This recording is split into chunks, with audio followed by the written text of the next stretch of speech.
Welcome back, everybody, to the Back Nine coverage of the quarterfinals of the 2021 Disc Golf Pro Tour Championship, brought to you by Guaranteed Rate. I'm Brian Earhart, joined here by Nate Perkins, and we are watching Hornet's Nest sink its teeth into the card that we are watching right now. Matt Orum surviving the front nine, 3 under par. Matt Bell also 2 under, but Garrett Gurthie and Andrew Marwede have some work to do if they want to move on to the next round. This course is playing tough. It's a few strokes harder than last year, and it gets progressively harder on this back nine. We're taking a look at the front nine leaderboard, and remember, only 4 players advance and tour points break the tie. So this is the chase card. They would have to beat anyone playing on the lead card. Looking at hole 10 here, really tricky 345-foot hole. It's slightly uphill, really tough shape, a hard one to throw straight enough and get to bend right at the end and park. You know, I was working through this hole with Haley King actually in course prep, and I was looking at just throwing a straight shot on this hole, not even looking at the bend of the fairway. You can definitely get yourself to the edge of circle 1 by just throwing straight on this tee shot. It's a tricky line.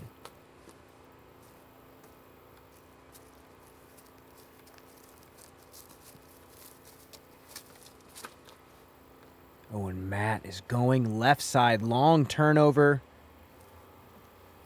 Yeah, look how tight that lane is to even enter the green.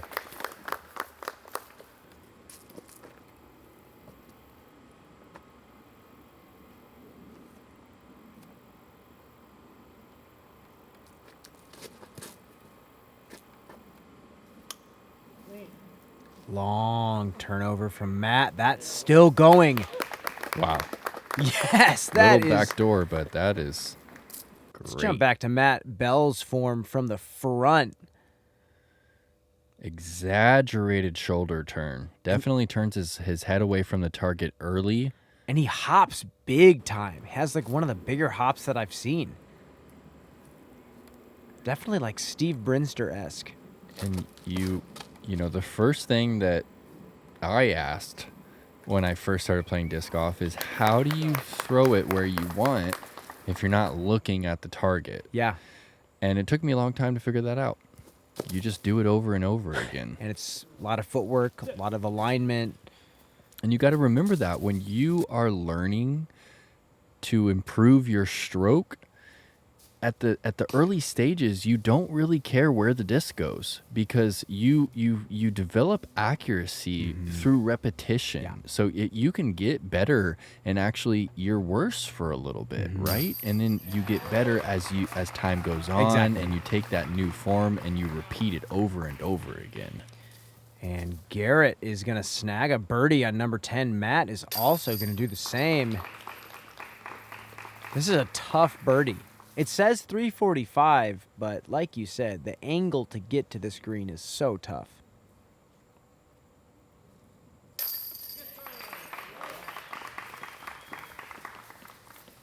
And Bell has tied Matt Orum at 3 under, moving into number 11, 651, par 4. Long, straight shot. We said this yesterday. A lot of different strategies here. Some players just trying to hit the fairway, take a par at worst.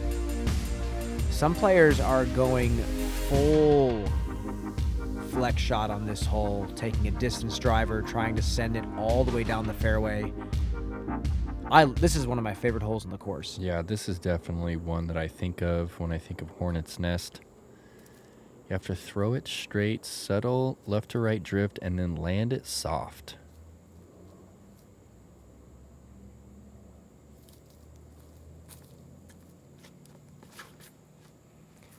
Ooh, Garrett has thrown a nice hyzer flip. That worked its way down the fairway perfectly.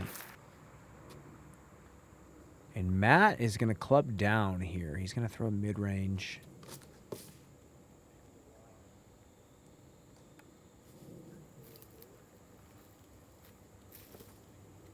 And that is going to be off on that left side. He might have to pitch out.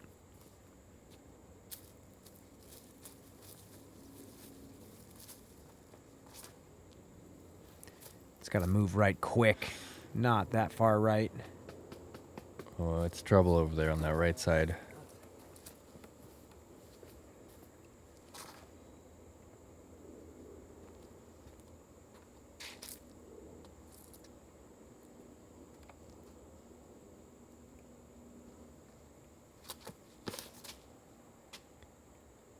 Ooh. Just right out of the hand.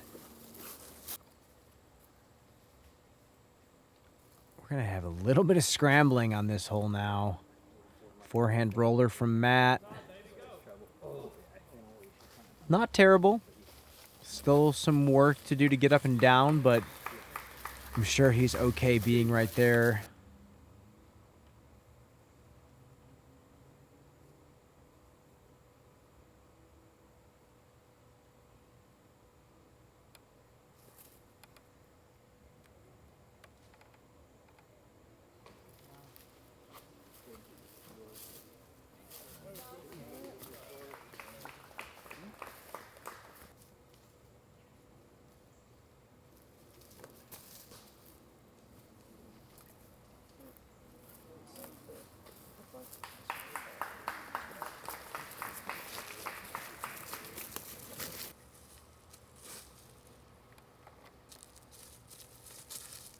Finally, we get to Garrett's drive. Just misses. And yeah, he's going to be putting for birdie from about 40 feet, it looks like.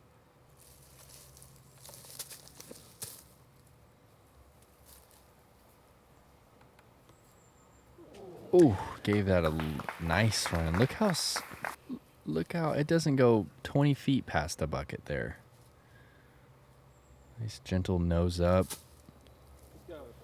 Yeah, Matt is definitely a Frisbee connoisseur. Definitely. I've played catch with him numerous times. His uncle was a phenomenal world-class freestyler. I believe was on a team sponsored by Bud Light in the 70s and 80s. Traveled all over the country. That's incredible. Yeah, yeah.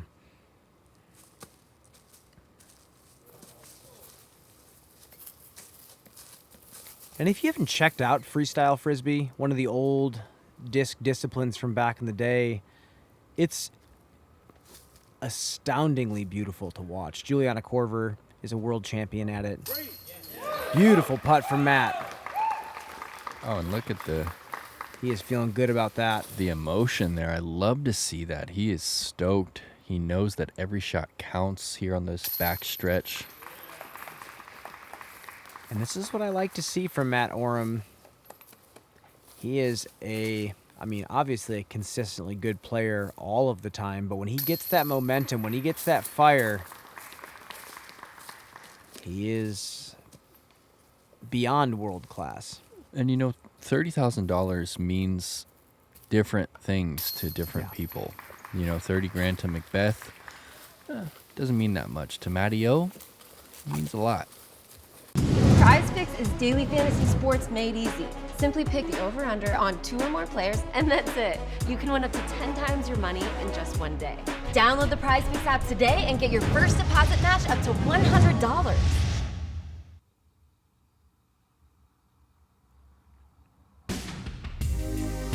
Hole number 12, 819-foot par 4. Long, pushing hyzer out into the middle of the fairway. And we talked about it yesterday. The angle to enter this green is always unique. No matter where you are in the fairway, you're going to have to throw something you've never seen before. Yeah, it's a really, with the basket being moved further back into that tunnel, you have to throw a turnover that then gets back to flat and fly straight. A very kind of specific shape. And Garrett trying to throw huge flex shot, and luckily stalls the disc out and it doesn't fade out into the woods. He's going to be in decent position.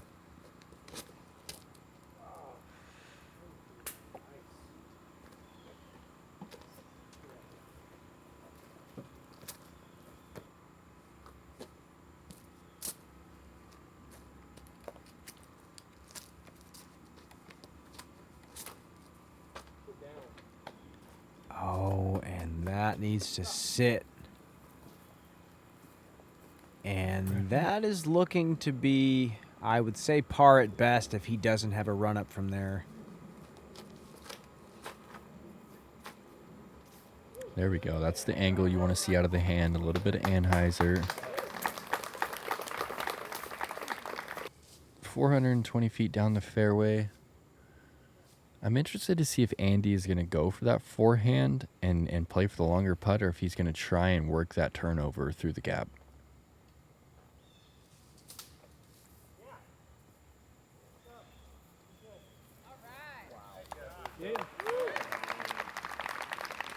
And that has gotten nicely down the fairway. He is down to the flat. Matt is also going to be pitching up to the mouth. And they're 3 under right now. Few holes remaining. They know they have to get a few more birdies if they want to be safe.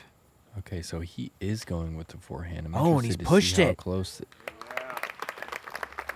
Wow. It's gotten way up the fairway. Yeah, I didn't know you could get that close. I couldn't quite tell if he got lucky through those late trees. Okay, high turnover.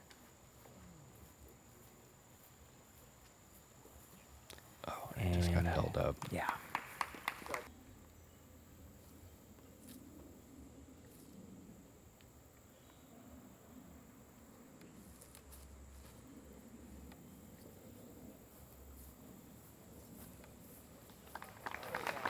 Textbook up and down.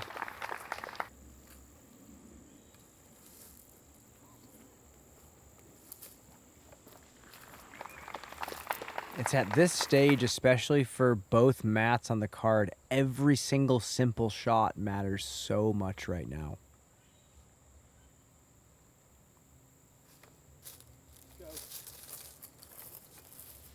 And, you know, if you put your approach shot to this distance, it can definitely add some pressure.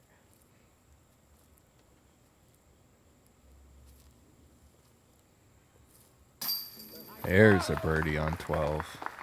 Well done from Marwede. Yeah, this is one of the harder holes in the course. It was averaging over par. And, you know, averaging over par for such a small field just shows how few birdies there truly were.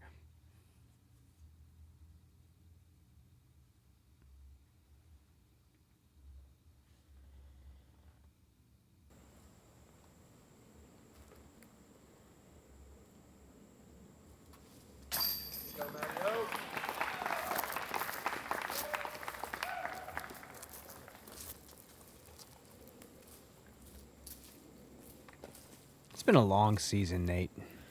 Yeah, it has, Brian. And some of these players have been at every single stop, you know, for 9-10 months. It's going to be a nice rest after this season's over.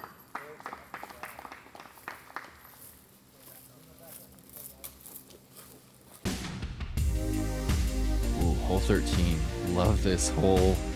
For the right-handed backhand, you have to flip something up ever so slightly. Hopefully something understable, and it kind of gets back to flat and doesn't hit that green with too much pace. A lot of the right-hand players will opt for this forehand turnover, though, because it kind of matches the slope of the hill as it approaches the green. Yeah, it's a nice risk-reward. It's more technical to pull off, but it's a more favorable landing, whereas the backhand is a little bit easier to pull off, tougher landing. Yet just another great well-designed wooded par 3. And it looked like he kind of slipped on that one a little bit. Held onto it a bit long, and he's going to have a tough time getting up and down from there.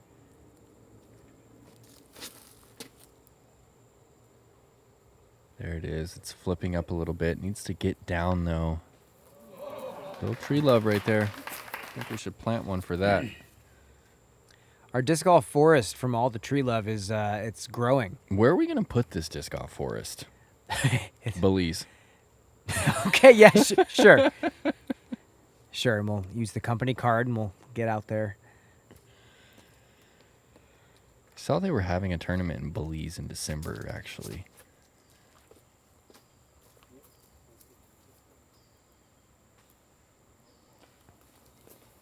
Well, if they need a couple of kooks to commentate the tournament, they can give us a call.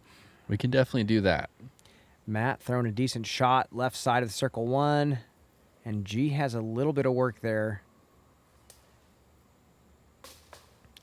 Trying to forehand roller again, and that got caught up in that. It's just so More than sad likely to a bogey. say that it's just the end for Garrett and Marwede. I mean, not only the end of the round, but it's the end of their season. And, you know, it's sad, but also at the same time, it's a big accomplishment to make this historic event. I mean, only 32 players qualified. And I mean, they're making $3,000 this round, Which is as big of a payout as the majority of them have seen in their entire career. Yeah. There's a putter from Marwede. Starting to heat up a little bit. Couple of birdies in a row on 12 and 13. Yeah, I mean, prize money in disc golf as a professional shouldn't be your main source of income on the road. There's got to be other ways to keep afloat if you want to be a full-time touring professional. But nowadays, prize money's starting to look pretty good, and it's making it a lot more appealing to get out on the road, and we're seeing that in the depth of talent this year. Garrett after the double bogey, he's +2. Even if he birdies out, still gonna put him in a bit of an uncomfortable spot.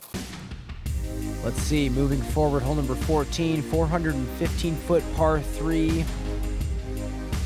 This is a fantastic hole. Another 400-foot wooded shot with a slight bend in the fairway. Just some of my favorite shapes in the game of disc golf. Yeah, extremely tough for the backhand to drift that late in the flight.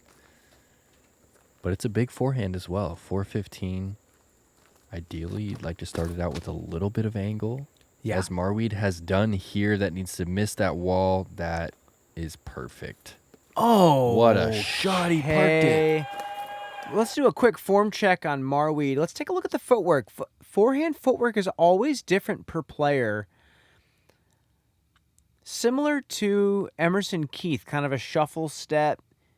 You know, the heels kind of touch a little bit.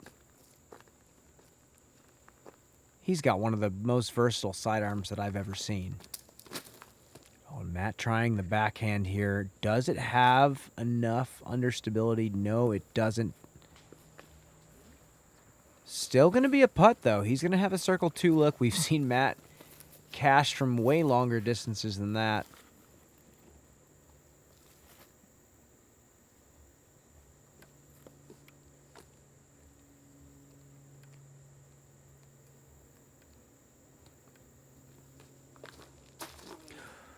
That is so pulled, and this is going to put him in a tough spot. A bogey here would really make it tough for him to move on. Yeah, he can't bogey right now. And Garrett puts his to about mid-circle 2. Not inside the circle, but piping a 415-foot gap, not too shabby. When Matteo actually got a little bit further up than I thought. Good work on that recovery shot.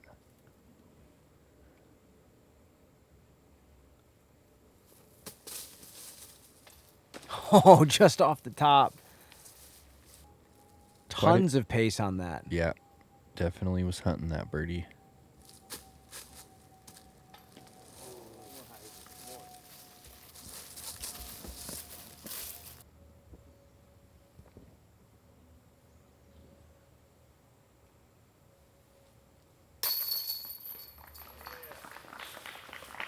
You know, I got to work with Bell quite a bit on putting in Vegas the start of the season, and for his circle one looks, Brian, he is actually so dialed that he is thinking about the number of times the disc is going to rotate for a 10-footer, for a 20-footer, and for a 30-footer. The mad scientist at work. The XT Nova, it taught me how to throw smooth, clean lines, but it also taught me how to build trust in my disc. I can put it on any line and it will hold it. I know when I throw it, it's gonna stick right there. I feel like it's very unique, and it kind of reminds me, like, nobody's ever the same. That's what I love about it. It stands out. And for me as a person, I like to stand out.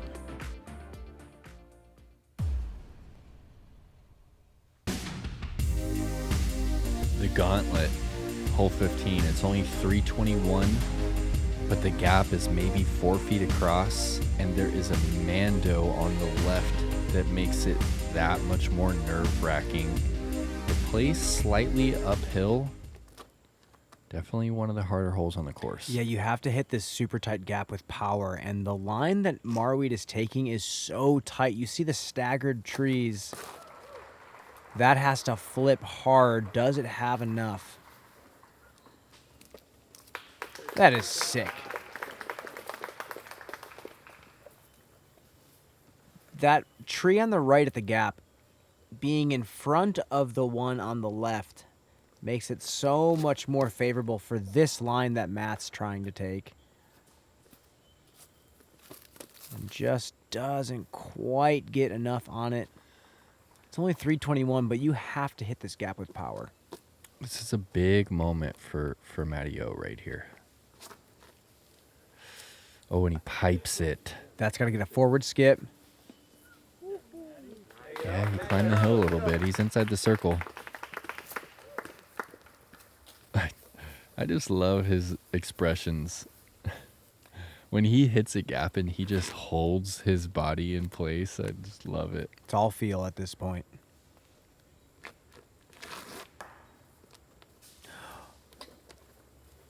Mando miss right there.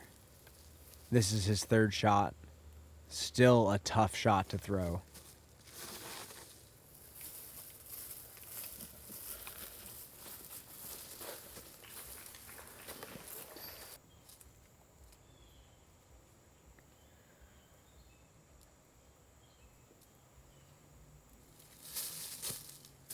And you know, Garrett, done for the round, done for the season, but this isn't how we're going to remember his season. I mean, the man had a phenomenal year. He took the disc golf snack world by storm. Yeah. He just overtook it with the Double G craft jerky.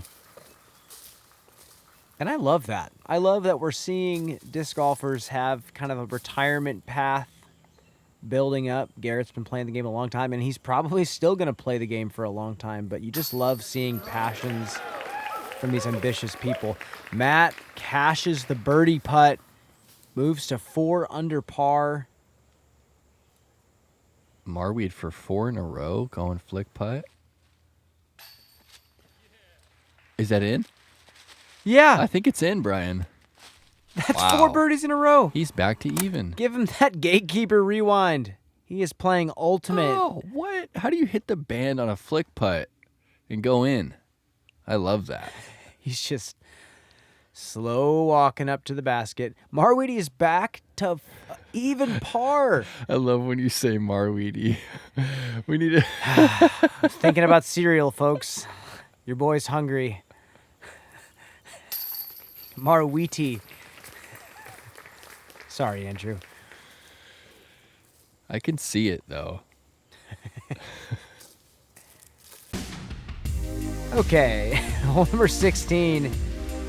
This is another fantastic par 3, 357.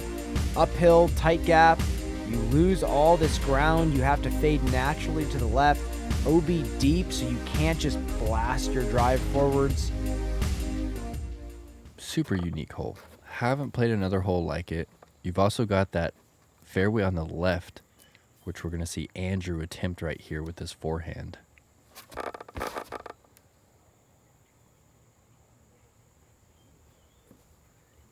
Wow, that's the purest shot that I've ever seen down that left side. It's very tight.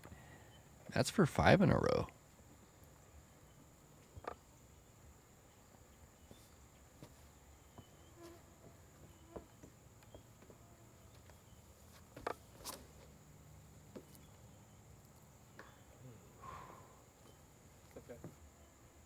He dropped in the middle. Should be a little putter down to the basket.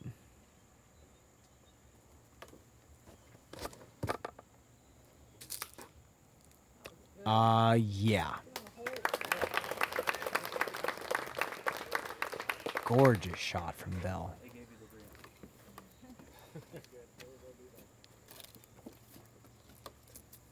Okay. Oh my goodness.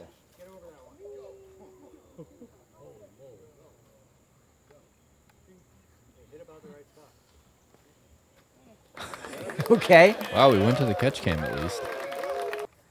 Who knows where that's Yikes. at? I think I saw him drop like 70 feet before the basket. Nice and soft. He is stoked right Wow. now.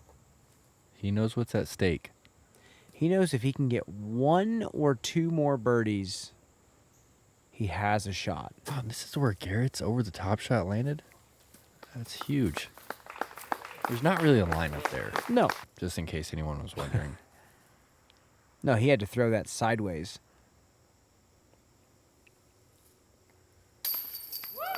Okay, 5 in a row. In a row without that start. If we see an eagle and an ace, there may be a shot. Maybe, we don't know. And we don't know what the rest of the players are doing at this point.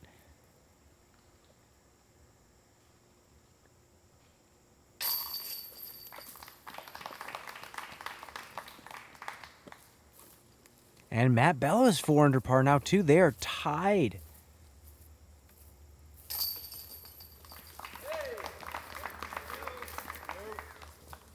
All right, coming down to the wire. 2 holes left.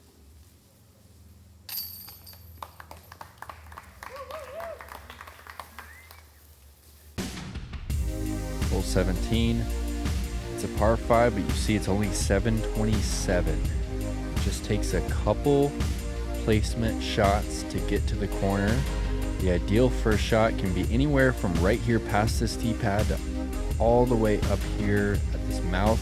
If you want to press, ideal second shot lands right about here. And then you just have a little straight shot, maybe a little right to left, finishing hyzer, or a little forehand turnover into a pretty unique green basket elevated on this fake rock.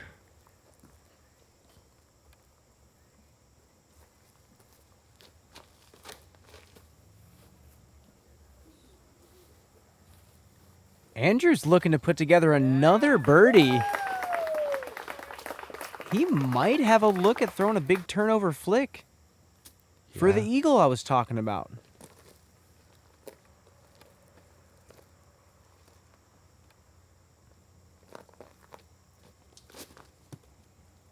And this is a crucial tee shot for Matt. That hits early.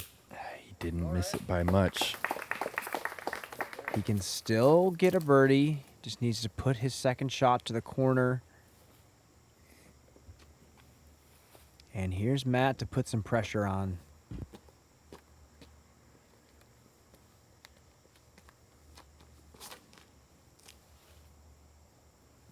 Ooh, flipping a bit much. That needs to get backside.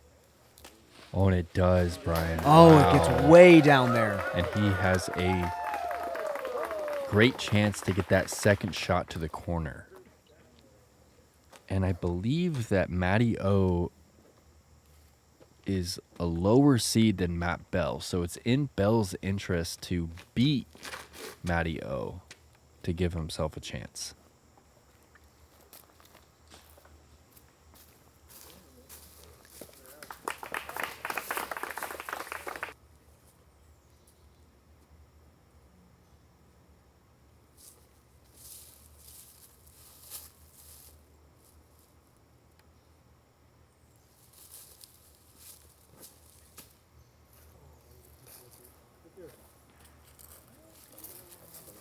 Okay.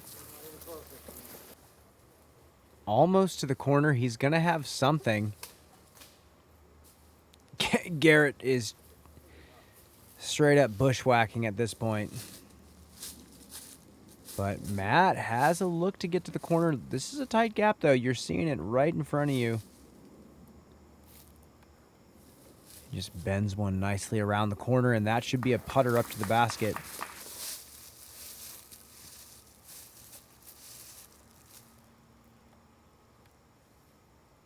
This is huge right here. Oh. What was he going for?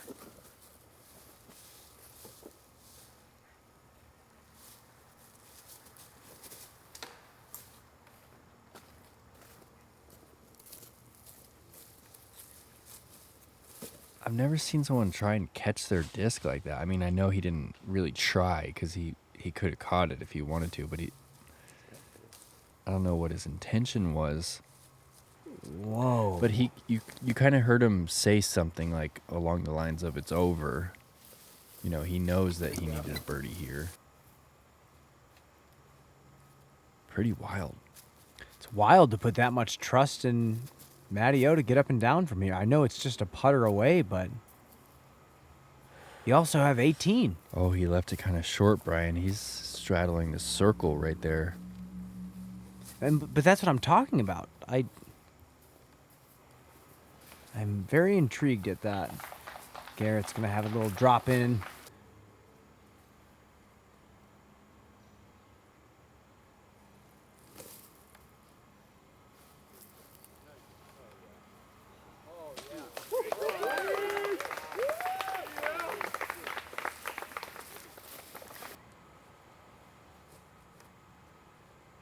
Here we go, Nate.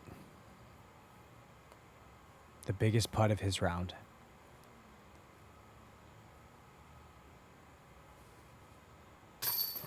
He's done it! Wow. What a putt from circle's edge. And he is pumped up. He is at 5 under par.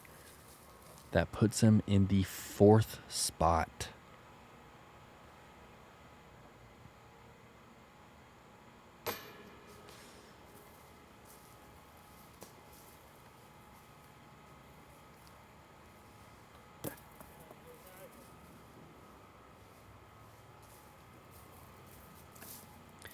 And just like that, 2-horse race is now down to 1.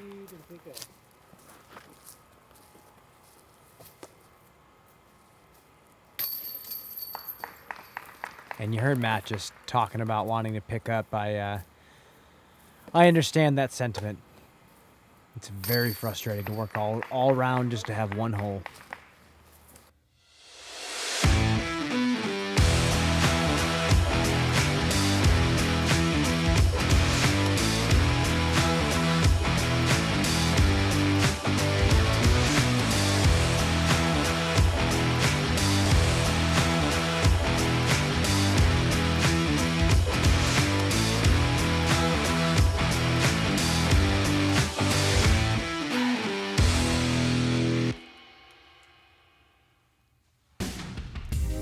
All right.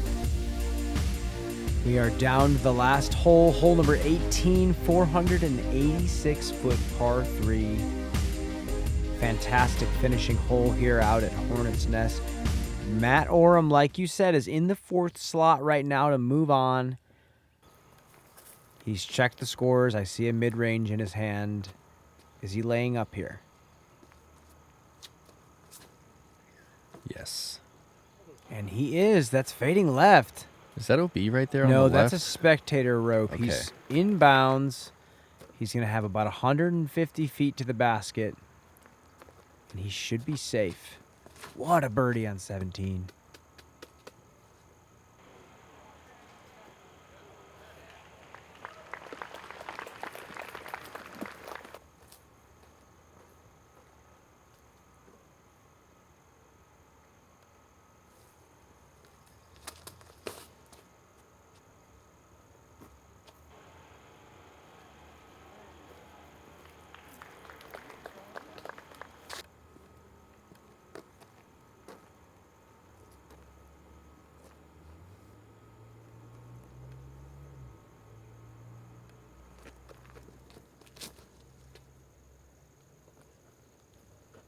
Gets a nice little drift out of his hand, just a little bit too high, but still puts it on the edge of circle one. And this is the upshot of the round here. It's looking good. All right. It's on the wood chips. What a performance by Matty O. It wasn't looking good there for a moment. No, he had some serious clutch moments. And Definitely came in clutch on this back nine with birdies on 15 and 17. And you can tell just by the way he plays disc golf and the things that pump him up, he lives for these moments. He is a sports fan, you know, through and through, and he loves being on the highest stage. It's definitely he's an Loves easy it. guy to root for Yeah. sure. And that's why he's become a fan favorite. I'd really love to see him take down a big event. Well, He can still take this one down, Brian. he has the opportunity to take down $30,000 and cement himself in disc golf history. Wow. Every round so far has just had me on the edge of my seat. Yeah, I love this format. I can't wait to see tomorrow's action. We are saying goodbye to Matt Bell, Andrew Marwede, and Garrett Gurthie. Congrats to them for making this tour championship. Taking a look at who made it. Drew Gibson, Gannon Burr, Nathan Queen with 7 under pars. Gannon and Nathan both played in the first round as well as this second round. And now we have the big dogs coming in for the semi-final round. This is going to be exciting disc golf, Nate. Thanks to Gatekeeper Media for their hard work, quick editing. You can find me on Instagram at Perks of Disc Golf. And you can find me on Instagram at Brian_Earhart. Make sure to subscribe to the Flight Diary podcast, and we will catch you for round 3.